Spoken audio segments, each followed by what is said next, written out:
Hello friend, નમસ્કાર. રક્ષાસ kitchen બાસ્કેટમાં આપનું સ્વાગત છે. સૂકા મોટા ચોળામાંથી આજે આપણે એક સરસ એવી હેલ્ધી, ટેસ્ટી અને ઓછા તેલમાંથી તૈયાર થતી ડિનર અથવા તો નાસ્તામાં તમે ખાઈ શકો તેવી રેસીપી જોઈએ. તો આજની રેસીપી માટે મોટા ચોળા છે અને 1 કપ પલાળેલો છે અને પલાળ્યા એટલે 1.5 કપ જેટલા થયા છે. તો એને 6 કલાક માટે પલાળ્યા હતા. હવે પાણી નિતારી લઈશું. ચોળાને એક મોટા મિક્સર જારમાં લઈ લઈશું અને એને આપણે સ્મૂથ પીસી લેવાનું છે. અડધો કપ પાણી એડ કરી સ્મૂથ પીસી લઈશું. તો આ રીતે સ્મૂથ પીસાઈ ગયું છે. એક બાજુ રાખી દઈશું. 1 કપ આપણે બટેટા પૌવા છે એ છે, એને વ્યવસ્થિત રીતે ધોઈ લઈશું. પૌવા ધોઈ લીધા છે, એક બાજુ રાખી દઈશું. હવે એક મોટા બાઉલમાં 1 કપ નાની અથવા મોટી ગમે તે તમારી પાસે સૂજી રવો હોય એ તમારે લેવાનો છે.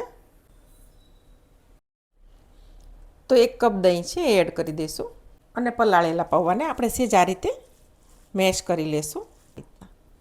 એ એડ કરી દઈએ અને બધું બરાબર મિક્સ કરી લઈશું એક વખત.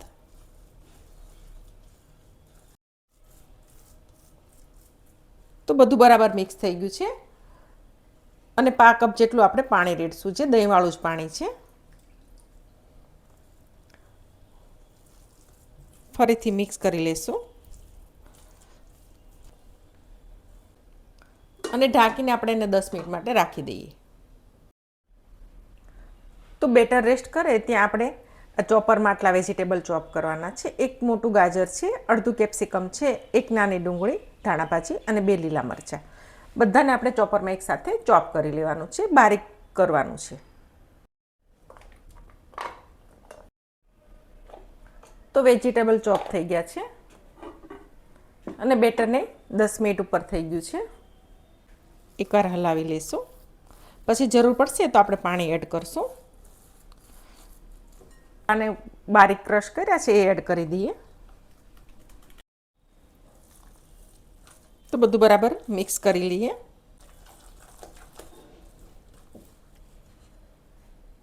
વન ફોર્થ કપ જેટલું આપણે પાણી એડ કરશું. સૂજી છે એટલે આપણે પાણી એડ કરી દઈએ.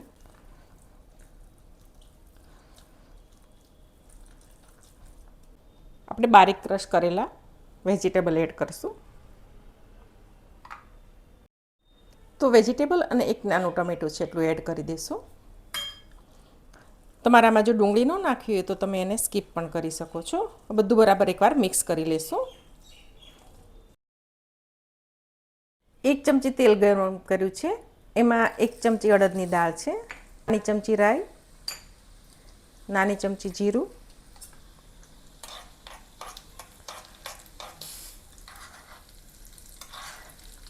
અડદની દાળને બ્રાઉન થવા દેવાની છે.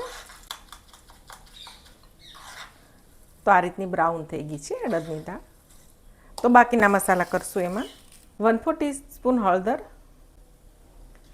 તીખાશ આપણે કાંઈ નથી નાખી, 2 મરચાં છે એ પણ મોળા છે, 1 ચમચી લાલ મરચું, નાની ચમચી સબ્જી મસાલો છે, હિંગ અને બેટરમાં એડ કરી દઈશું.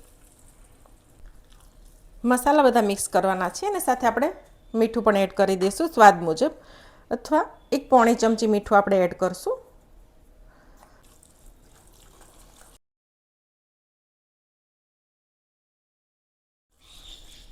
તો બધું બરાબર મિક્સ થઈ ગયું છે.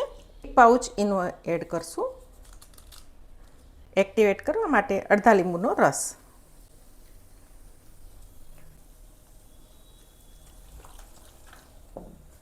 બે ચમચી જેટલું પાણીની જરૂર છે.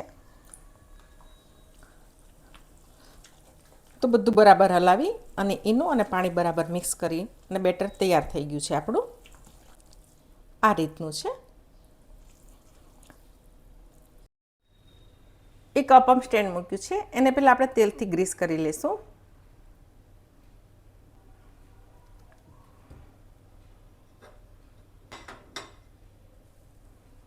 અને રાઈ મૂકશું થોડી થોડી. તમે તલ હોય તો તલ પણ મૂકી શકો છો. તો બધામાં આપણે 1 ચમચી બેટર મૂકી દઈશું.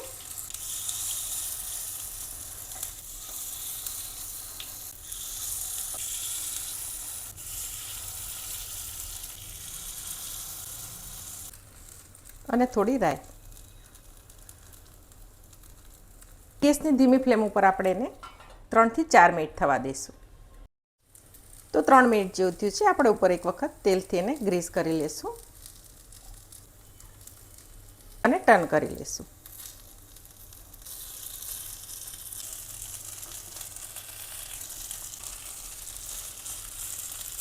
હવે ઢાંકવાની જરૂર નથી. આ બાજુ પણ એને 2 મિનિટ જેવું થવા દઈએ અને વચ્ચે આ રીતે આપણે એને ફેરવતા રહીશું એટલે બધી સાઈડથી એમાં પણ સરખા ચડી જાય.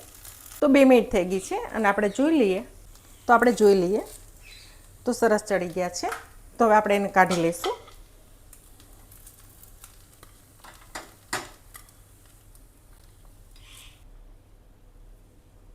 બાકીને આપણે બધા આ રીતે જ ઉતારી લેવાના છે. એક વખત ગ્રીસ કરી લેવાનું છે.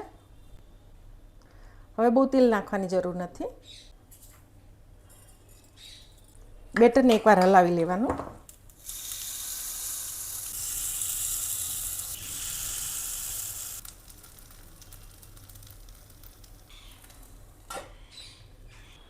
તો આપણી આજની રેસીપી તૈયાર થઈ ગઈ છે. અપમ એકદમ સરસ તૈયાર થયા છે. જેને તમે ડિનરમાં પણ લઈ શકો એવી રેસીપી છે. જો રેસીપી ગમે તો ચોક્કસથી વિડીયો લાઈક અને શેર કરજો.